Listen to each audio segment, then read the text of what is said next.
Hi there, I'm Timothy Linsdau. I'm a video producer and a Christian, and today it's all about civics and immigration.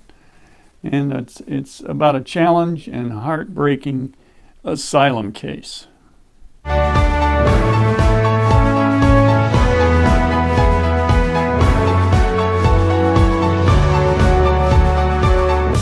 Okay, and there's a challenge for this family, and it's a heartbreaking asylum case. This family has come from the Congo in Africa, crossed oceans, went through at least 11 countries. One of the boats they were on sank, almost drowning them. There's a couple, husband and wife, and 7 kids. Well, they ended up coming across the San Isidro port here, which is only a couple miles from me. And the father was separated, and he was sent to Georgia. And a local Episcopal church, took the family in and is trying to help them out.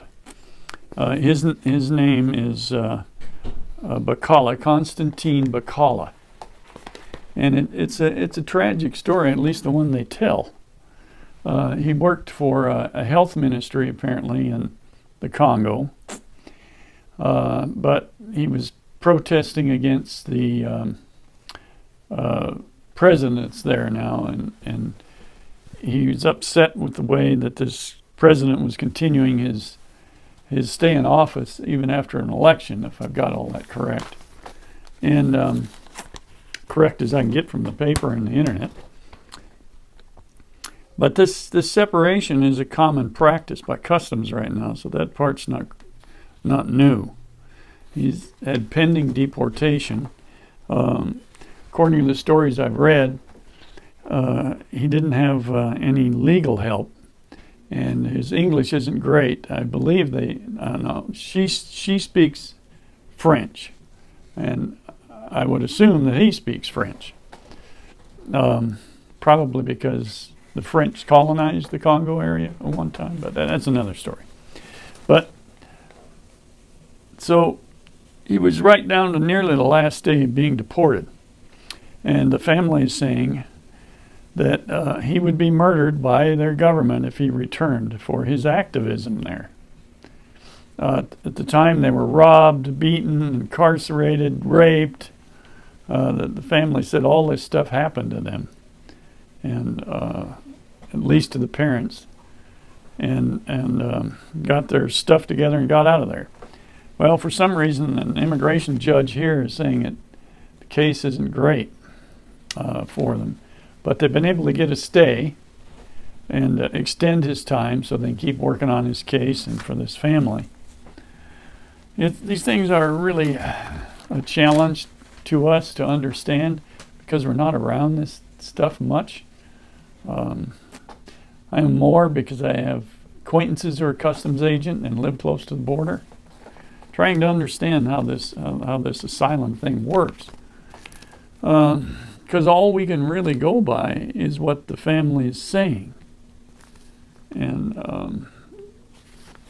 so that's what we're struggling with.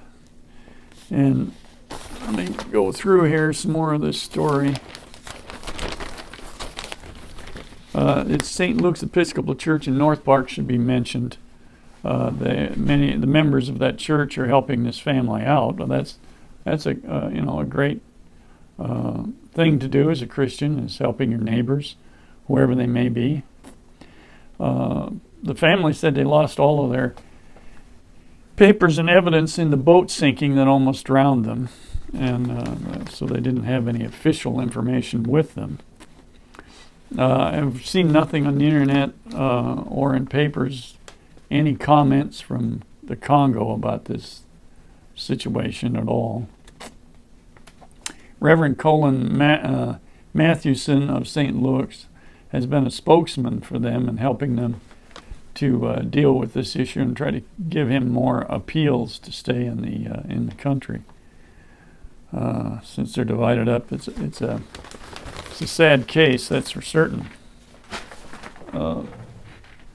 And I guess that's what interests me most, is better understanding of the asylum system, because basically they can just come to the border and they can claim asylum.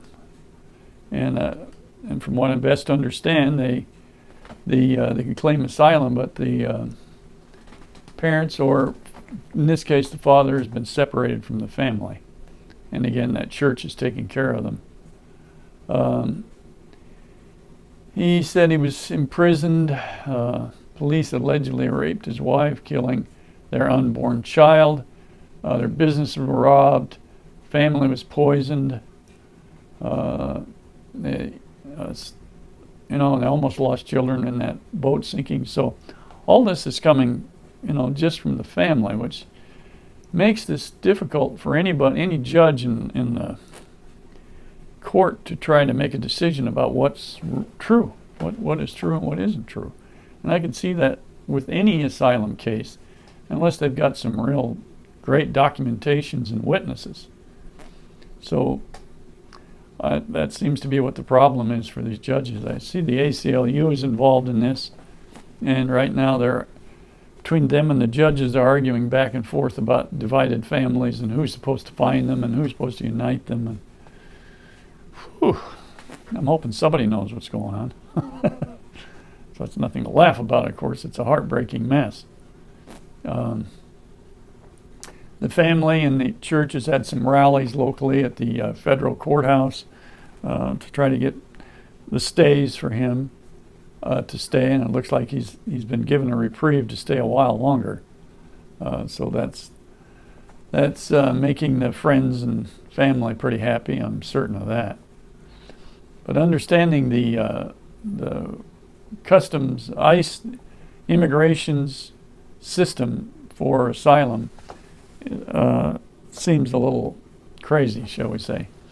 But I'm going to talk more with customs people on this and try to get a good answer about the way these things work and don't work. From what I understand, these people cannot take an attorney right into that court. It's only really between the judge and the person claiming the asylum. So that's a difficult thing to have to go through, I'm sure, and hard for us to understand, because there's so much politicking and media hype that goes on within these things. It can be difficult to get a good understanding of what goes on here, because few of us are going to take the time to figure out how immigration courts work if we haven't been caught up in it for some reason. Now here in San Diego, we notice it more because we have a big immigration port here, one of the busiest border crossings in the world. So we're seeing this kind of stuff all the time. But to really understand it ourselves as citizens, without getting caught up in all the politics and hype that goes on, to really understand it so that we can make wise decisions as voters in this land, because we're charged with making these decisions and who we vote for that are in office, and communicating with those people that are in office. Much of us don't deal with these heartbreaking issues. We're busy in our own lives doing our thing and leaving all that stuff to these representatives, but that's just out of hope that they're doing the right thing. So this poor family, Constantin and his wife and 7 children. They have 7 children. So it's a big family to take care of and help. We hope, the best for them. As a Christian, pray to God that they're well served and that our government officials are most wise in making these decisions. It's a very difficult thing to see, heartbreaking, a challenge to all of us. And let's hope the best and right thing happens. Thank you. Like and comment on my videos. Subscribe to my channel. Have a great day.